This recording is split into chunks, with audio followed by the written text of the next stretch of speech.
కొడంగల్ నియోజకవర్గంలోని సుల్తాన్పూర్ గ్రామంపై రోడ్డు నిర్మాణంలో వివక్ష చూపించడం విషయమై గ్రామ పంచాయతీ వార్డు సభ్యుడు జగతి అశోక్ ముదిరాజ్ ఆందోళన వ్యక్తం చేశారు.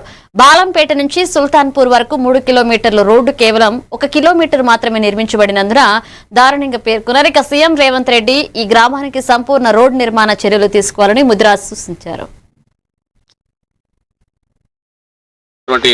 రోడ్డును 1 కిలోమీటర్ మాత్రమే రోడ్డు వేసి మిగతా 2 కిలోమీటర్ల రోడ్డును కూడా ఇంత అసంపూర్ణంగా వదిలేయడం జరిగింది.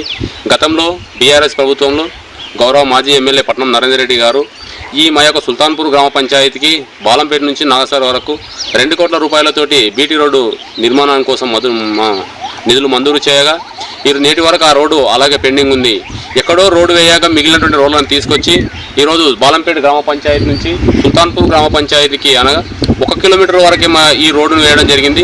చూడండి, గౌరవ ముఖ్యమంత్రి వర్యులు మరియు కొడంగల్ నియోజకవర్గ ఇన్ఛార్జ్ అయినటువంటి తిరుపతి రెడ్డి గారికి మేము రిక్వెస్ట్ చేస్తూ ఉన్నాం. మరి మా సుల్తాన్పూర్ గ్రామ పంచాయతీ మీద ఎందుకు ఇంత వివక్ష చూపుతూ ఉన్నారు? అక్కడ నాగసార్ గేట్ నుంచి కూడా 1 కిలోమీటర్ మాత్రమే ఈరోజు రోడ్డు నిర్మాణం జరుగుతూ ఉంది. మరి మిగతా 4 కిలోమీటర్లు కూడా అలాగే పెండింగ్లో అస్తవ్యస్తలో గురి అవ్వడం జరుగుతుంది.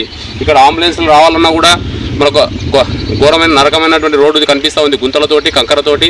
దయచేసి మా సుల్తాన్పూర్ గ్రామ పంచాయతీకి మీ అతుకుల బొంతలుగా కాకుండా మా రోడ్డు ఈ సుల్తాన్పూర్ కావాల్సిన రోడ్డుని సంపూర్ణంగా నిర్మించే విధంగా త్వరలో ఈ రోడ్డుని మంజూరు చేసి మరి రోడ్డును ప్రజలకు అందరికీ అందుబాటులో తీసుకొచ్చే విధంగా కృషి చేస్తారని నేను తెలుసుకున్నాను.